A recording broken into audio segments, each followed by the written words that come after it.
We are going to be welcoming William Tincup back up to the stage, but also I wanted to point out this guy over here has a shirt that says $1,000 if you talk to him. So I don't know what that's about, but worth a chat, and make sure you visit all of our vendors out there. So I'm going to be welcoming up on the stage my friend, William Tincup, and I'll find his official bio here. William Tincup is president of Recruiting Daily and sits at the intersection of HR and technology as a writer, speaker, advisor, consultant, investor, storyteller, and teacher. Basically, if it has to do with HR, technology, people, he's your guy. He sits on the board of advisors for 20 HR tech startups all around the globe. He's the perfect person to share insights with you on what questions you must ask before purchasing or implementing your HR tech. So welcome to the stage, William.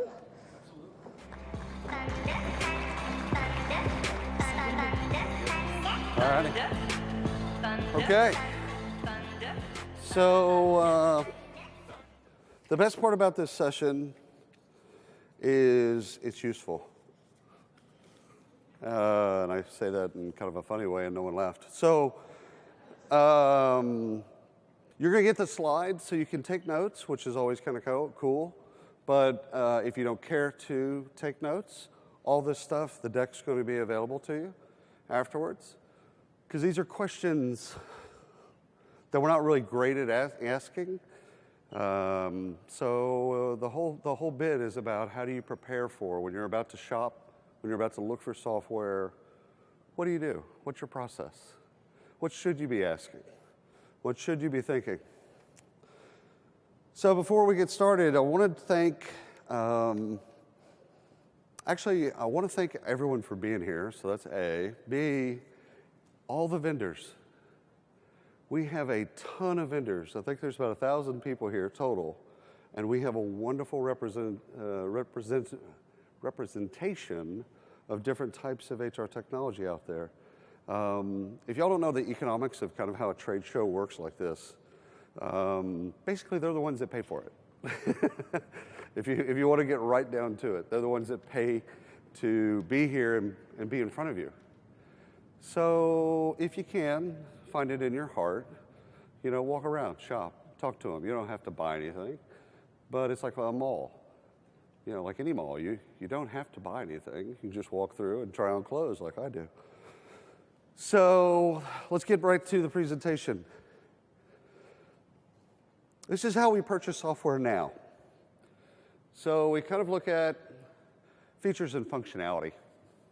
What does it do? What are we trying to replace? What are the objectives of the business? What are the initiatives of the business? And you're familiar with these business cases, which, by the way, I think a lot of the business cases are kind of fuzzy math based on loose assumptions. So I'm not really impressed with a lot of business cases or even cost justifications.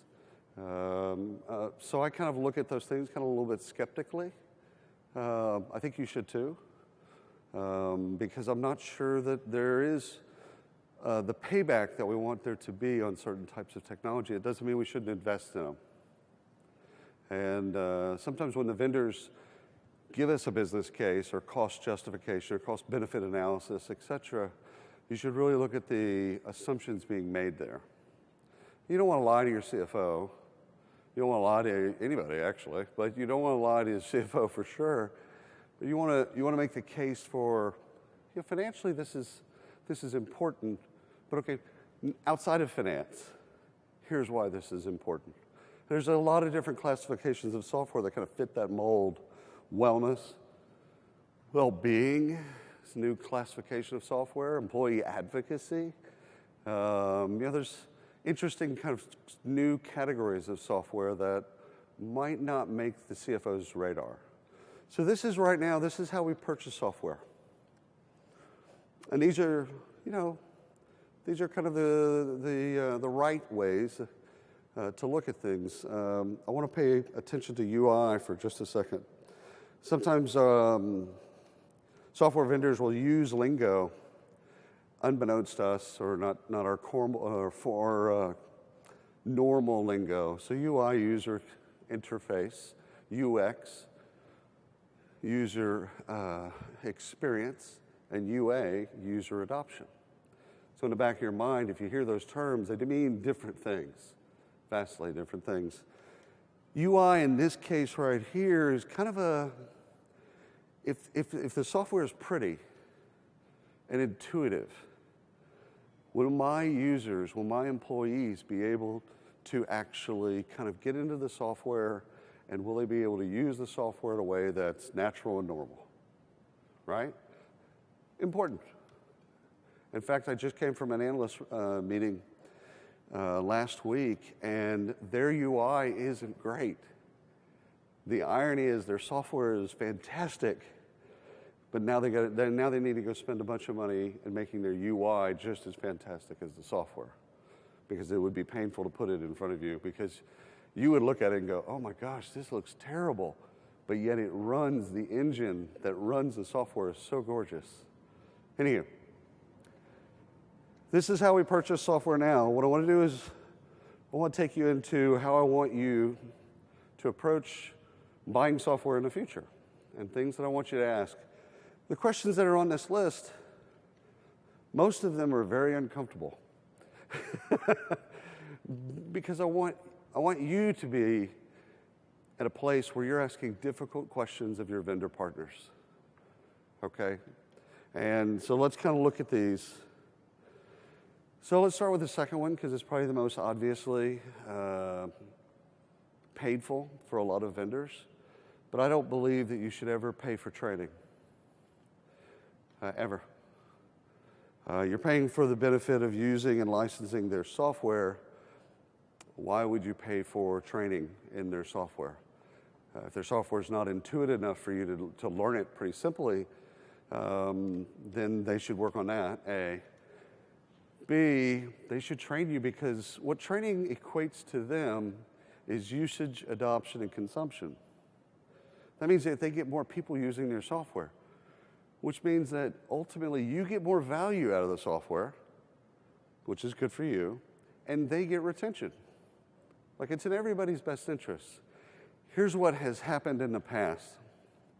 Training is a separate line item on the invoice or in the proposal. And somebody makes the bright idea to then scratch that from the proposal.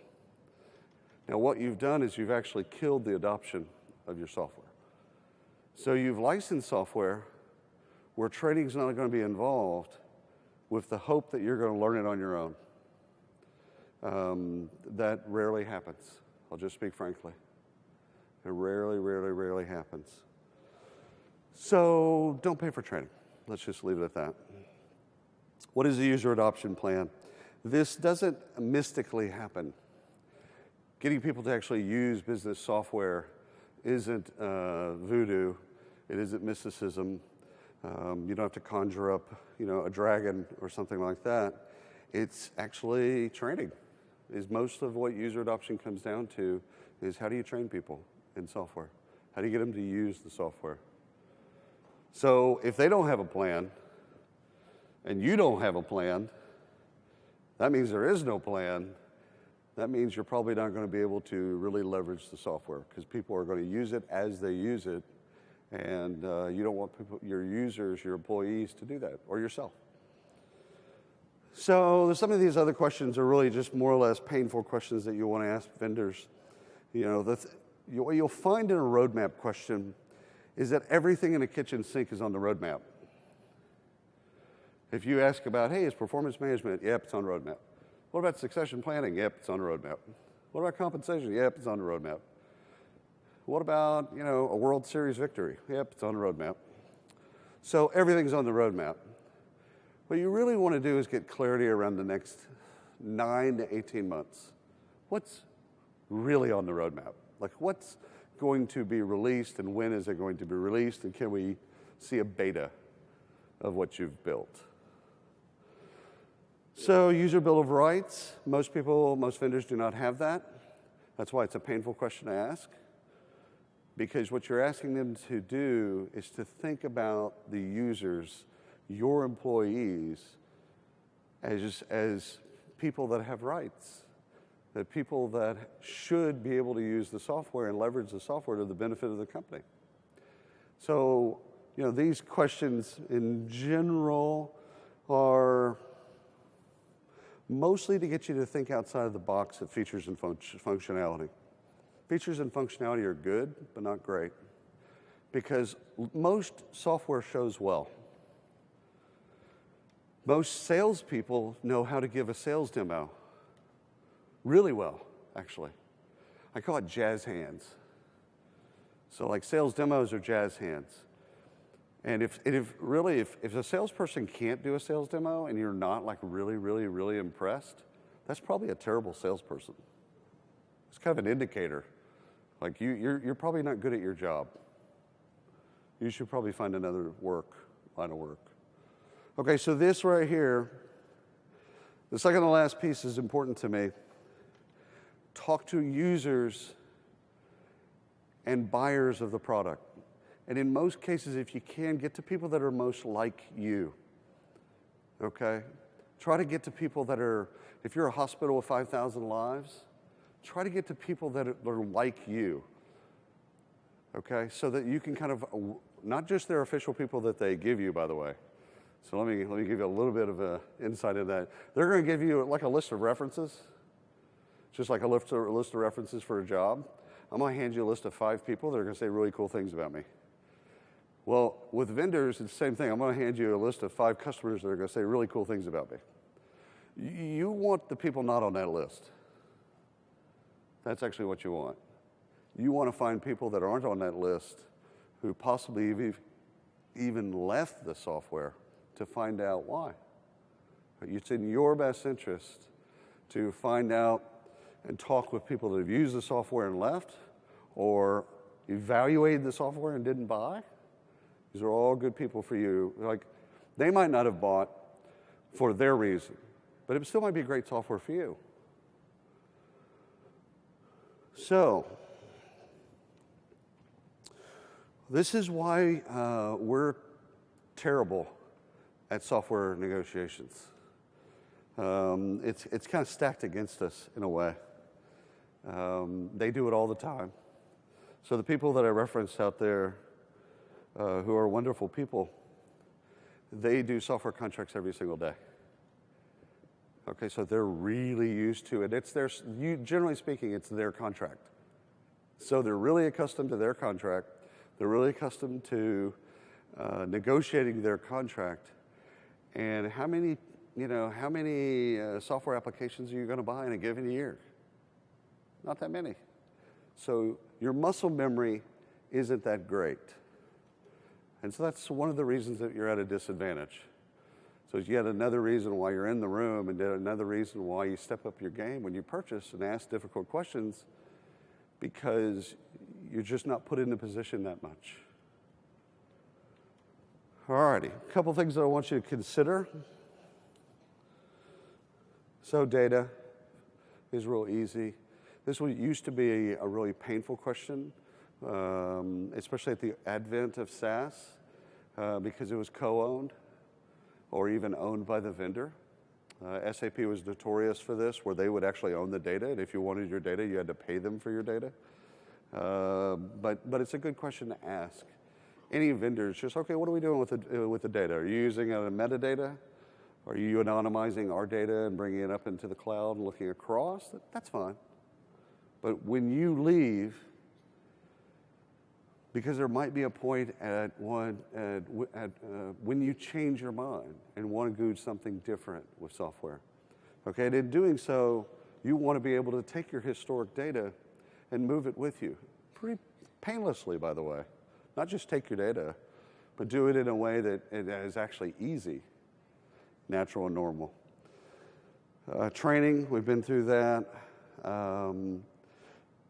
I won't mention the firm because they're here, but they got in trouble with kind of a variable consulting on their implementations.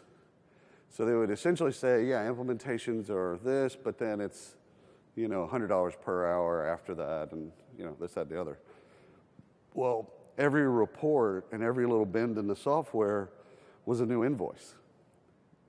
So CFOs are waking up and getting all these invoices, these variable invoices. And CFOs, if they hate anything, they hate variable cost.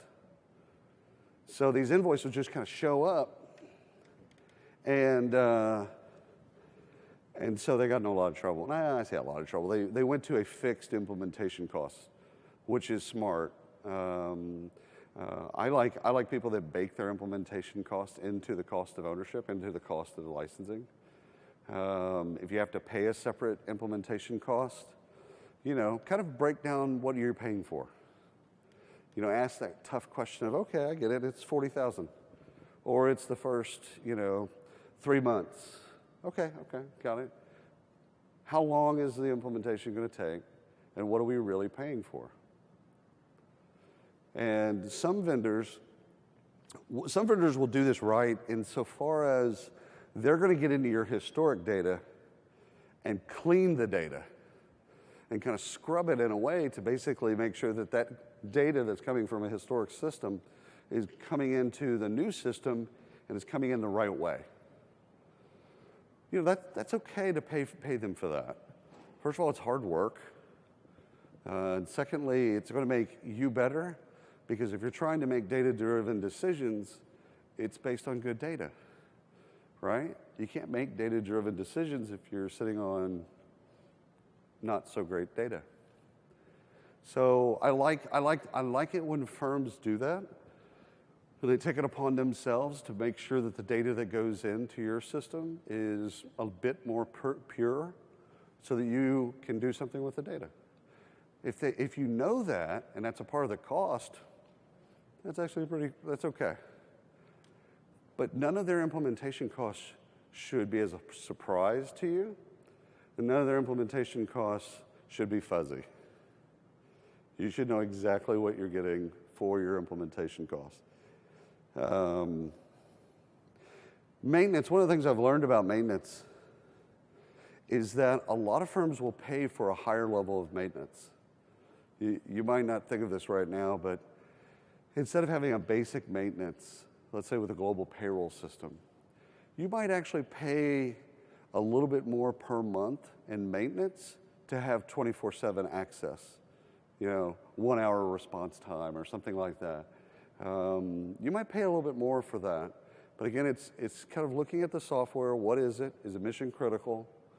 What are the different maintenance plans? Is the maintenance a part of what you're paying in licensing, et cetera?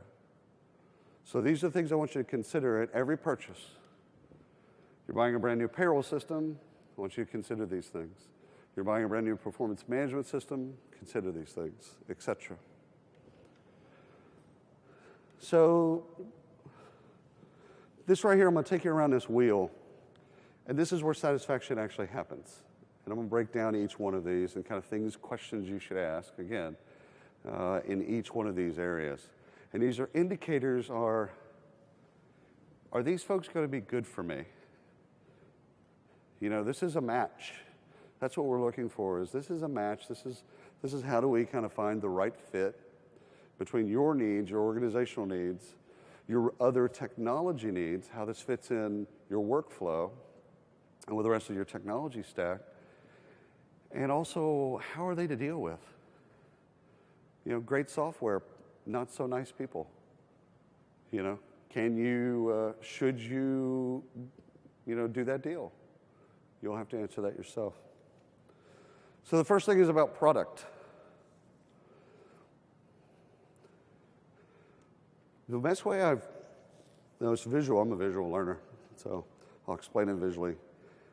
The best way I've learned to do this is to figure out how you do the thing now. Okay, so whatever you replace, onboarding. We're replacing our onboarding system. We're going from binders, just kidding. We're going from one software application, or maybe a proprietary solution or Excel or whatever. We're going to now software that just does nothing but onboarding. So how do you do it now? What is the process? What are the steps that you take? The reason why you want to do that is a couple-fold, but mainly, process is more important than technology, always. If you have a good process or even a great process, you can lay inferior technology on top of it and still get there.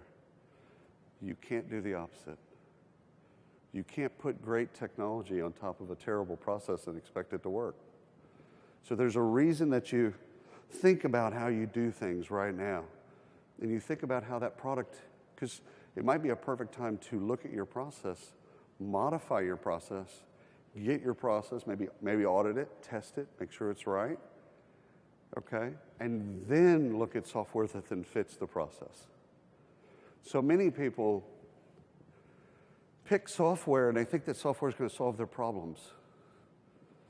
They think software is going to fix the thing.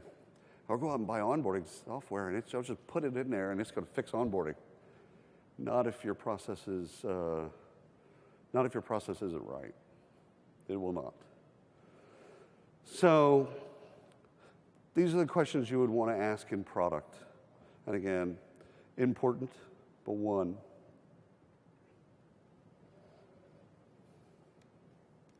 Give you a chance to read that. I hate it when speakers read the slides. You know, bullet point 1, how am I being treated? Bullet point 2, do I feel like something or another?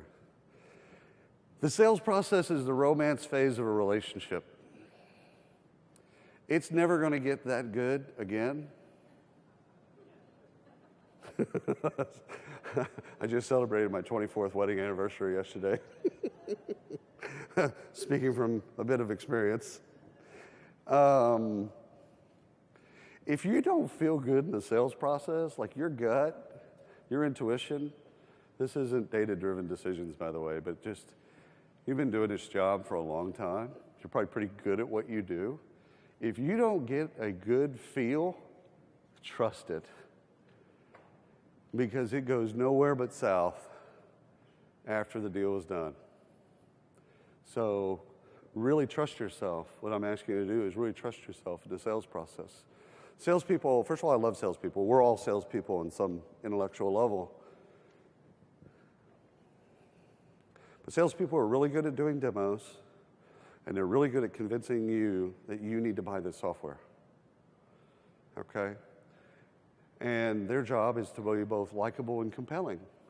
So the software has to be compelling. They have to be likable. If neither of those two things happen, you trust your gut. Walk out of the deal. Just say, you know what?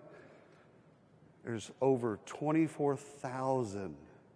Let me repeat that. 24,000 HR and recruiting applications in the world today. So you have choice. The good news is you have choice. The bad news is you have choice. But if somebody doesn't fulfill on making you feel good about the purchase, walk away. Because there's at least 100 other people just like them wanting the sale. Okay? We touched a little bit on this on contracts. But this muscle memory that we don't have and they have, one of the things that I want you to do is think about anything that's last minute. Are you surprised by anything at the last minute? That's usually a tell, because the salesperson has waited until the last minute to uncover something that's uncomfortable. Oh, gosh, I forgot. Man, I don't know what I was thinking, but I forgot to mention that, you're going to have a 10-year contract. And I'm making fun of that, but that stuff happens every single day all over the world. So anything last minute, it's almost like your spidey sense should go off at that point. Like, what last minute? Why is anything happening last minute? And if something happens last minute, the power that you have, which, by the way, you have very little power. So let's start with that. Sorry to be the bearer of bad news. But you do have power here. The moment that your hand is above the contract and before you've signed, you have an immense amount of power because the contract's not signed yet. Anything last minute, put the pen down. I don't understand that. Let's talk through that 10-year contract. Well, 10-year contract, why are we paying the prices that we're paying? I mean, a 10-year contract's a real commitment. I don't mind making them a real commitment, but it should be at least half the cost, right? You have that power right there, and then it's gone. So anything last minute should make you rethink.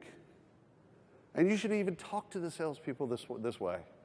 Like your first meeting, you go out to dinner, you have a steak dinner, you have a bunch of wine, you're having fun, you like them, they like you, everything's going well. Talk to them openly about this. Hey, listen, no last minute surprises. I can deal with almost anything, but I can't deal with people that give me something at the very last minute. Okay, nope. Are we on the same page? Good. The first one's a real beast because it's a lot of companies don't want to do it. But I would tell you, in general, implementations come down to chemistry because there is always an inevitable failure in every implementation of HR software. Anyone that tells you different is either lying, drunk, or stupid. I'm not sure which. It might be even a combination of the three. There's always a fail. Well, you might tell them, hey, yeah, no, we have great data. All of a sudden they dig into your data and go, what? This is horrible. Okay? That might happen. Or they might miss a meeting, or God forbid, a milestone. There is always the inevitable failure, and it comes down to character and chemistry on both sides. On both sides. It comes down to character and chemistry on both sides. So this is the reason you want to meet the implementation team. Normally what software vendors want is they want to sell you the deal, pass that to implementations, and whoever's up, they're the team that then sweeps in and does the deal. There's a happy accident that you could fall in love with those people. The other side of that is you could actually hate them and want them to die a slow and painful death. That happens. So why it's in your best interest, you want to meet these folks in advance because, hey, what if I just don't, I'm going to point at you, just what if we don't gel? Like, what if our first meeting, you just hate my guts, which happens a lot, to me at least. That's why it's in your best interest. It's also, that's why it's not in their best interest, because they want to push that stuff till after the sale. But again, when do you have power? You do have power. Meet your implementation team. Training, I'm not going to spend too much time on it. You already know how I feel. But one thing to consider, in your organization, you have two things that you're probably unaware of. You have learning styles that you might be aware of, and learning differences. Dyslexia. I said that on purpose. Dysgraphia, attention deficit disorder, etc. You have barriers to learning. So not just stylistically, how do people like to learn, but also what are the barriers to learning? You want to talk to the vendor about how do you make this work? Okay, you're going to give me access to a bunch of webinars. Well, what if the person's blind or deaf or blind and deaf? And keep going through all of those different experiences. Your employees are a mixture of all of these learning styles and learning differences. And you want to know that your vendor partner has a game plan for how to treat all of those in an inclusive way. Adoption. What you're trying to get to, I used to think that adoption was the end goal. It is not the end goal. Adoption is a midway point on the way to user satisfaction. Okay? They have to adopt the software. That's where you get value out of the software, is when they adopt. Okay? but you don't really get the value until they're satisfied. They want to log in. They want to log into the wellness app. They want to log in to the compensation software. They want to log into payroll. I know I'm talking about something that doesn't seem realistic. I get it. But you've got to get to adoption where they know how to actually make the software work, and you've got to keep driving to another place where they're happy about using the software. It makes their life better. Something to think about when we talk about engagement, employee engagement. Some of employee engagement comes down to the software they use at work. How about that? Generally happy up until the point where they hate the payroll system they're working with. Generally happy, motivated, morale's high until they log into the performance management system. Not because they're an underperformer, but because they hate the system they're going to have to log into. So, kind of rethink what you think about adoption. The second to last piece is extremely important. Do they charge for support? And like I said, you might want a premium support. So you want to know the levels of support, but you want you know, when you get an invoice, you don't want there to be anything on the invoice that you don't really fundamentally understand. Like, I understand what that cost is. I understand that cost. Support is something you might want more of or less of. I'll go the other way. But understanding what they're charging for in every single part of the invoice is critical. So, something we don't leverage as much as I'd like for us to is our peers, people in the room. Y'all are the best source of information for each other, and you don't leverage each other. And let me tell you what that comes down to: guilt and shame. You go with company X. You put maybe some political equity out there to go with company X. It doesn't go well. You don't want anybody else to know about this because you're wrapped up in this guilt and shame, and you're in a shame spiral about this purchase. Stop all that. Everyone makes a bad decision. Everyone makes a bad purchasing decision. So the more y'all talk, and even in those frank terms of, yeah, it sucked. It was terrible. I was treated horribly.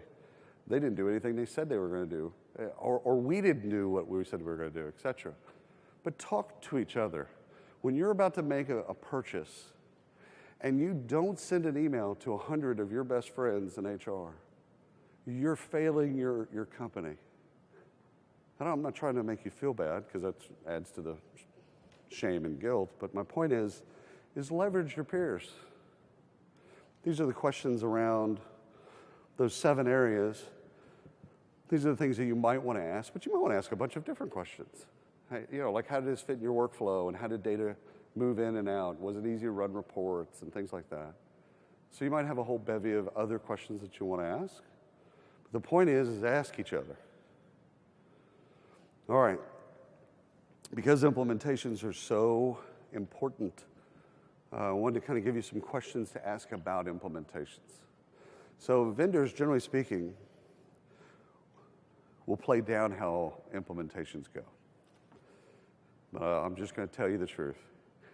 This is where you get your money's worth and you get value, or this is where you go into your shame spiral. So implementations are critical. Not just that they're done, but they're done well, and you really, really fundamentally understand how to use the software, how to leverage it, and your employees like it, love it, etc.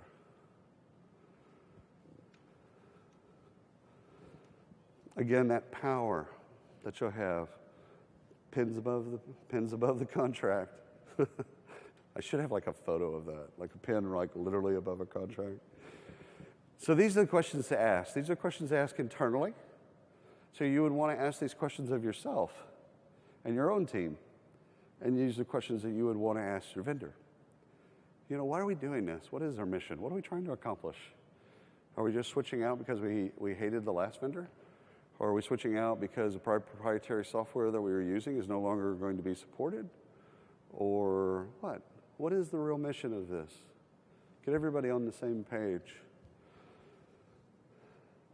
Schedule is always, you almost have counter interest.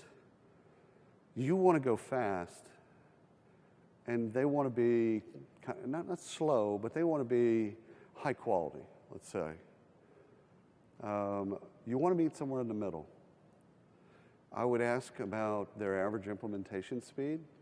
In fact, it was one of the questions that was asked of this vendor I was at last week, and they're 90 to 100 days. If they're at 101 days, they actually start doing discounts. So they're incentivized to make sure that you're at a high quality place by 90 or 100 days. And it's a dashboard that they have in the office that they can see every implementation and where it's at. So they care about it. They want not just to get to the place, like they don't start charging for the software until you're using it, which is actually rare and something to think about. Because sometimes companies will actually get you to start, once you sign the contract, they're going to start charging you for the software. I know it sounds like a crazy idea. Like, why would I pay for something I'm not using? But some software contracts are written that way. I would say the majority of them are. So yet another thing to ask. When do we start this thing? When does implementation? What's the cost for that? What am I getting? When do we start getting charged for the software?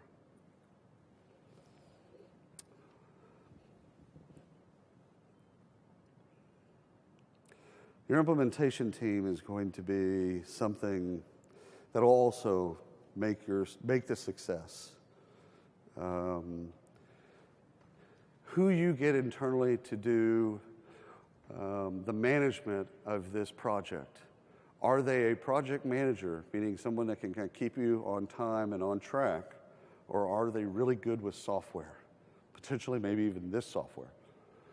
It's kind of hard to find the same person as one person. So you almost have to kind of make the judgment of, okay, am I picking somebody that's a great project manager? Or am I picking somebody that's great at software? And there's pros and cons to both.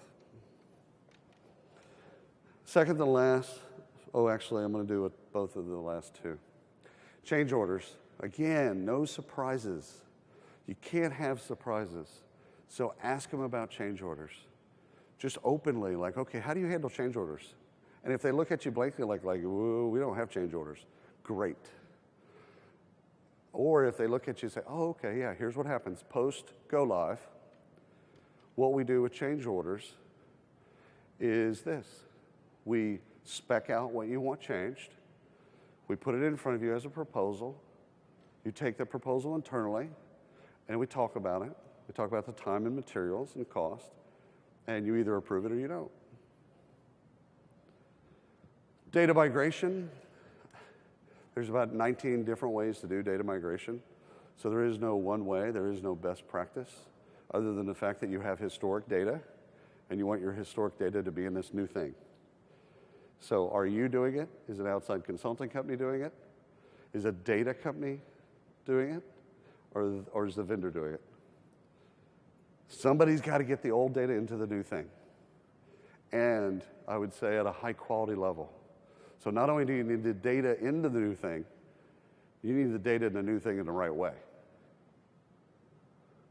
So yet more questions to ask during the buying process. So we've got plenty of time for Q&A. I want to get Sarah up here because a lot of these questions are going to seem foreign to you, and I just want to make sure that we have enough time to cover them. And if not, we'll have a couple minutes extra to go to have a break before we go to lunch. So, you don't need that. I don't need this. Yeah, So, I'll hold it. sorry I handed it to you, my bad. So this is me. I'm pretty easy to find on the internet. You can pretty much type in my name and find me. So I'm also pretty active socially. So if you have a question after this that you just don't want to ask in front of other people, that's fine as well. Just email me or use whatever medium you're comfortable with. So are you laughing at these photos? Yeah, I Which haven't seen this one yet. Which one? The 70s style one in the corner. How you like that? You know Yeah. what? That was in Amsterdam. That was at the same week we took the shoe picture. So there's one picture missing off of here, which is William in a giant Dutch shoe. Yep. Like a wooden shoe at one of the events overseas. There is no drug testing at my company, just FYI. Just gonna put that out there. And I'm just a photographer, so. But yeah. So definitely want to get into doing some Q&A. I know he covered a lot of information. One of the other things I want to circle back for those of you that were in Lisa's session this morning and talking about Ceridian is I'm a huge advocate of as you are buying and looking to buy any software, to also go read the Glassdoor reviews.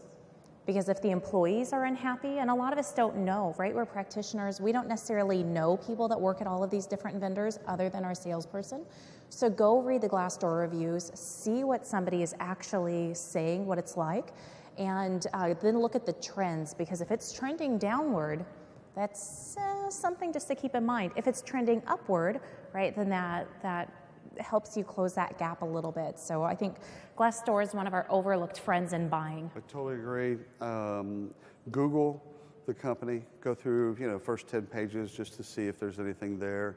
Glassdoor is an amazing resource, and as job candidates use Glassdoor, they're looking for about a 80, 70, 30 type of mix of reviews, because if it's 100% positive, it's just not believable. And if it's 100% negative, it's just not believable.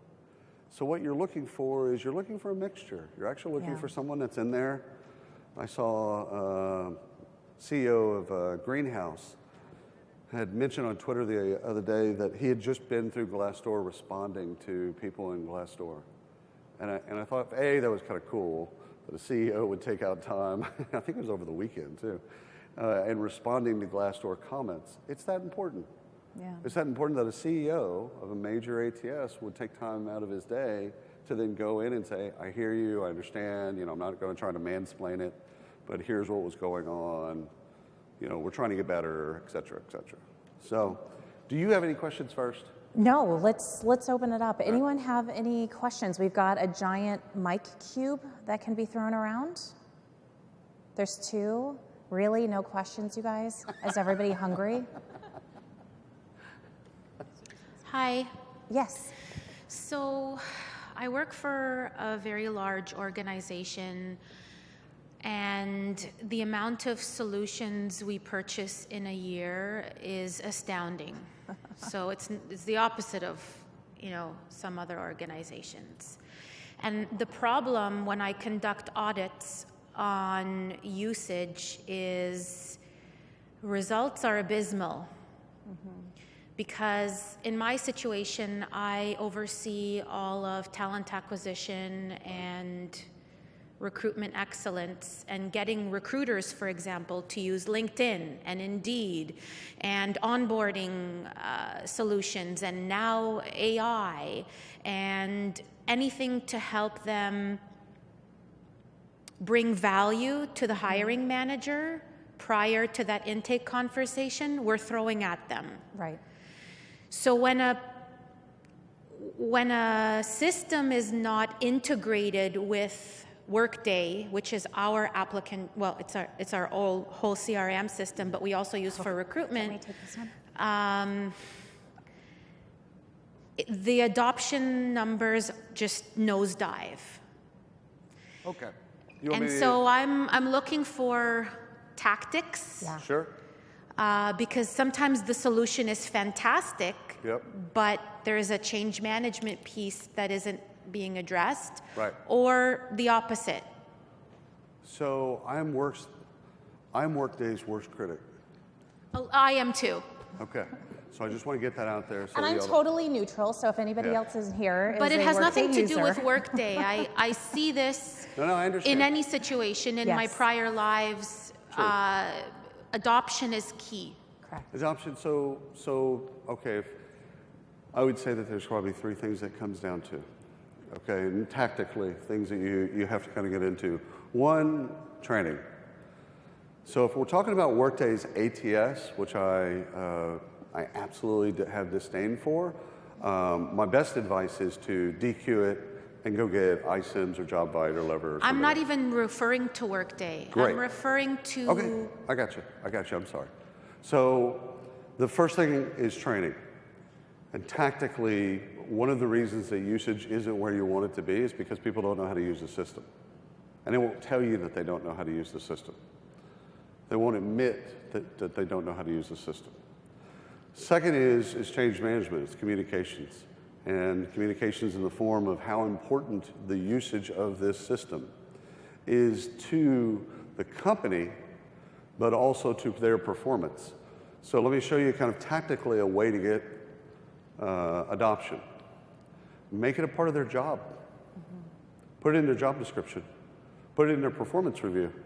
Tie it to their compensation. You want people to use software? Well, there's a bunch of levers. The first one would be train. The second would be a bit more punitive, if you will. But what you're really doing is you're saying it isn't optional that you use the software. You might have considered that it is LinkedIn Recruiter is optional. It is not optional. It is actually a part of your job. If you don't log into LinkedIn every single day, that's an indicator that you're not doing your job. Which means that you weave it into their job description, you weave it into the performance review, which weaves it into compensation. That's the second thing.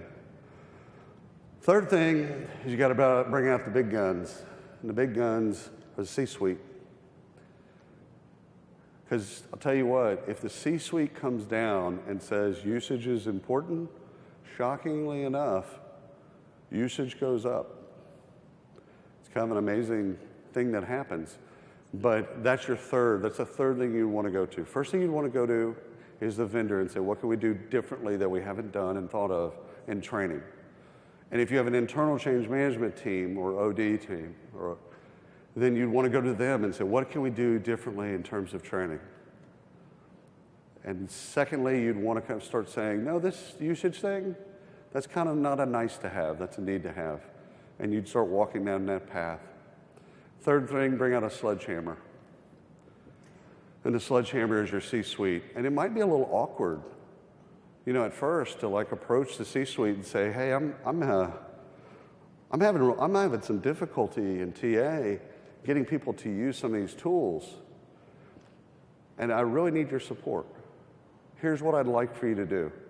I'd like to create a message, and I'd like for you to then send that message to these people so that they know that you care. Because if they know that you care, CEO, president, CFO, whatever, then guess what? They're going to go and use the software. So those are the three things I do tactically. And again, on any software. Can I add on to that? Thank you, that was excellent. So one of the other things that we have seen working with companies... Which, by the way, Sarah's an expert in talent acquisition, so you should probably pick her brain after this. One of the things that we also see is you're not alone where you're a company that's buying too much technology. And as we see, and that's why sessions like this are so important, that's why conferences like this are so important, because people, in an attempt to catch up, instead of fixing their process, instead of really looking at what they currently have, they just keep adding on more and more and more because they think adding on more is going to solve the core issues that they have. I've gone in and we do what we call talent engagement audits, and we look at that, where we have seen talent acquisition teams have upwards of 45 different products they're expected to use. How do you have recruiters supposed to be able to use 40 to 50 products? And it's not uncommon. I mean, commonly we're seeing somewhere between 25 and 30 products in an average TA department. And that's not just at large global organizations. In some cases, when we actually go in and we start talking to the recruiters, not the leaders, not the supervisors, not the managers, not the CHROs, nobody else, when we actually talk to the practitioners, what we find is sometimes they don't even know they have access to some of these technologies. And so the adoption is because of that. I had one organization that we worked with, they had actually 3 separate contracts for the same product. Nobody at the vendor told them they'd already bought the product twice. So they were paying for it 3 times over And still nobody had it because even though they kept buying it, the implementation never got rolled out. And so if you're struggling with some of this from adoption and some of the other pieces of it, sometimes it has nothing to do with the technology or even to the point where they're refusing to use it or any of that. It really comes back a little bit further to focus on that change management and understanding why you keep buying this technology. Like, what is it in the process gaps that need to be filled that makes you think to continue to buy additional and additional and additional? I'll give you a visual for this. HR is the 100-year-old house. And if you Google the what? The 100-year-old house. Oh, okay. So if you Google the 100-year-old house, it started off as a 2-bedroom. And then a couple years later, they added a garage. And a couple years later, they added a second story. A couple years later, they added another room. Keep going for 100 years. And all of a sudden you have this image of the 100-year-old house. So the reason to stop, collaborate and listen, just kidding. We vanilla ice it all the time, right? You stop, collaborate, and listen. So like if you're ever confused on what to do, just think of vanilla ice. I can't do the thing. So I can't, I won't. No, the reason to stop and actually give pause, like Sarah's saying, is to actually just think about your process, think about how these technologies interact with each other, before you're in a rush to buy something new. Next question? Yeah, next question. Because I have one for you if we don't have another one. Go ahead. What, is that like a roll of toilet paper? They're cubes, so you can literally throw them, see, and nothing happens. Sorry. This is the true evolution of technology, you guys, throwable microphones. It's like a box. It is That is so cool. I want a photo with that. It's very cool. All right. Sorry, so I have a scenario that I'd like to share with you and get some input on how do you deal with that, right? About less than a year ago, my company wanted to do exit surveys. Okay. So they went, I don't know if they went out there. I manage the HRIS side of things, but they went and bought a product which would give them some analytics on why people are leaving within 30 days or 90 days of joining. And less than a year into that product, we realized that there's only 10% participation after the person has actually left. And to top it, the company got acquired by another organization, and they said they no longer want to do exit surveys. So we kind of got left into the dry, and we went back to our old tools of collecting information, which is the supervisor or someone from the orientation calling the person and asking, okay, why did you leave the organization? Right. So it got us a step back to say, okay, what did we miss in buying this software or the survey tool? Why did we not see this coming? Right. That they got acquired and they don't want to do exit surveys anymore, which is a big... There's some good news here. One of the things to do is the value of our firms come down, the totality of the value of the firms come down to our top talent and the retention of our top talent, right? Most of us believe that 80% of the value comes from 20% of the workforce. So one of the things we have to do is build a better case for the acquiring company. And to build them a case of, hey, we want to make sure to not wake up on a Tuesday and all of our best talent have left. So what we need to do, this is why we use the tool, this is why we bought the tool, this is why the tool is important. So don't make it about talent in general. Because first of all, you'll run into a wall with people that are like, I don't care. Because turnover in and of itself isn't a bad thing, like Lisa said earlier. It's regrettable turnover. That's what the people that you really would like to have kept that you, for whatever reason, didn't keep. So that's the first thing to do, is to make a case for them. It's like, oh no, this is a game. We're just going to play a game on how do we get insight into our top talent. They'll listen then. You've got them listening then because you've made it something that they care about. Second thing I would do is what's called stay interviews. Right? I hate exit interviews because that's just all lies. Like I'm not going to tell you the truth. I mean, I don't know if y'all have ever told the truth during an exit interview, and if you have, God bless you. But I would never tell the truth in an exit interview because I'd never want to burn the bridge. So I don't believe the content that comes out of an exit interview, ever. So stay interviews are interesting because those are to your top talent. Again, your C&D talent, I sound like such a elitist, mostly because I am. Your C&D talent doesn't matter. That's just inertia. Your C&D talent is not going to move the needle anywhere in your company, ever. Your A and B talent will. 1% more of yield out of your A talent is the totality of your C talent. So when you make this approach to management, you make this approach on twofold. Like, hey, this is a game. This is why we bought it, whether or not it was or not. Situational ethics. So this is why we bought it. We want to retain our best people. And what we're going to do is we're going to conduct stay interviews with all of our top talent. Why are you here? Why do you come in today? Yeah, I guess. What engages you? I think my question was more towards how do we see that a product that we are buying is there to stay in the market, right? You go out there, you find a startup company with an amazing product, an amazing UI, and then they just get eaten by a bigger player out there, and now you're starting to think as, okay, what do I do now? Am I going to be supported the same way that this small organization? Oh, I got a great one for that one. Yeah. So in your contract, yeah. if they're acquired, you can leave. You can terminate your contract. Yeah, but then that brings us back to, again, assessing a whole bunch of products. I know it doesn't treat the problem, yeah. but it is one of those things. If you write that into your contract, you can at least get out, which starts your process over. But at least then you don't have to deal with a company that doesn't love you or doesn't understand kind of why you're doing what you're doing. William, one other thing to add on there is I think you said something very interesting. How do you know when you're looking at startups and you're buying startup technology that they're not going to get acquired? And the reality is, it doesn't matter if they're a startup or not. Some of the largest companies get acquired, right? And you don't know who's going to get acquired. I've worked with roughly 100 vendors over the last 15 years. Of those, there probably are 20 that even exist still.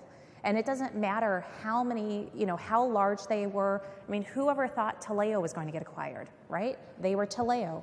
Glassdoor, we're seeing acquisitions happening at larger and larger numbers than ever before. And so that safety net of a company having been around a long time no longer exists. They're no more likely to get, acquired or not get acquired than a startup is. Yeah, we're about to get kicked out. Just really quickly, Indeed, who's at the very, very back of the expo, which is that way. Indeed's holding company is a Japanese company called Recruit, and Recruit just finalized the purchase of Glassdoor. Correct. So you might not be aware of that, but actually the same company that owns Indeed also owns Glassdoor, right? These things happen, as Sarah said, these things happen like geeks like us and Peter. We totally geek out over it. We're like texting, like, we'll email each other and start threads in Facebook and all this kind of crazy stuff because we're geeks about it, but y'all would be oblivious to stuff like that. So one other thing specifically to your exit interview things is if you've gone through this process and you're seeing that the exit interviews themselves aren't working as technology, I mean, sometimes we jump, we have to have HR. If you're a vendor in the room, cover your ears for a minute. We jump to we have to have HR technology. When reality is, you want to figure out why you're not getting your exit questions done, use something like SurveyMonkey, which you can use for free or next to free. Make sure you're asking the right types of questions and pay people to answer them. Give them $10. We'll send you $10, thank you. I know we just fired you, but we want your opinion. And I think the other side of it to make sure that you do is to say that information will never be seen with that person's name. Because the fear of giving honest feedback in exit interviews and why they fail so often is because people don't want to burn bridges. They don't want to be too honest. And so always discussing it as it's going to be done in aggregate or even sending it via a third party can help you up those numbers. She's got one question. Can we take one more question? Yeah, sure. We have time. Burning question. Burning. Burning. It's burning. Hi, William. I'm Renee Safrata. I'm the owner of Learning Experience Platform. So what we do is we analyze team and leader performance, and then we provide training solutions. I noticed, thanks so much for everything that you talked about. I really enjoyed it. I like the simplicity of your approach. I noticed that you didn't talk about privacy. Is there anything that we can be doing in those contracts around your people's privacy? That's a great question. And I since said Sony, it was burning. No, it is burning. And since Sony and kind of all that payroll data came out, I am Gen X, soundly Gen X, but I have a millennial or Gen Z belief that we don't have privacy. So I'm the last person to talk about privacy. However, as a buyer of HR technologies, you should ask both those questions about privacy and security. How is the data private? And especially with GDPR that's just kind of come down in the last month in Europe, you're going to want to know privacy. You're going to want to know how they handle privacy, and you're going to want to know.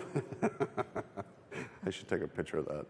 So you're going to want to know how they handle privacy specifically, and you're going to want to know how they handle security. So just as important as privacy is security. And they just put up a thing that said no more questions. Before we leave, no one ever thanks the MC. So will we give a round of applause to Sarah, please? Thank you. I've done the job. It's a thankless job, so now you got your thanks. Now I get to do the fun part. It's time to eat. So now we're going to break for lunch. There are buffets set up in the expo hall. Make sure you grab all of your items. What we're actually going to be doing in this room is it is going to close up and become 2 rooms for the breakout sessions in the afternoon. This will be session A, and session B will be on this side, and those start back up at 1:15. So the enterprise stream will be focusing on how leaders can drive organizational change through network analysis. And the other side will be for scale-up or smaller organizations, looking at preparing HR for hyper-growth. Also, during the lunchtime, there's going to be a lunch and learn session back in the far corner. And it is going to be Crystal Ball, will your employees' jobs be automated or augmented, with Krista Jones, Managing Director of Work and Learning. So you can grab your buffet plate and head back if you want to participate in that. Otherwise, feel free to hang out on the expo floor, get out, see the sunshine. There's a giant bus. We were told that we can bus. eat in here. We were told that we can eat in here. Where? I don't, there's like a voice of God from somewhere. Right here. Is that an actual person that is here? No, you cannot. I do not believe you could eat in here. I was told to tell people not to be in here. So, is there somebody from the conference that could confirm this?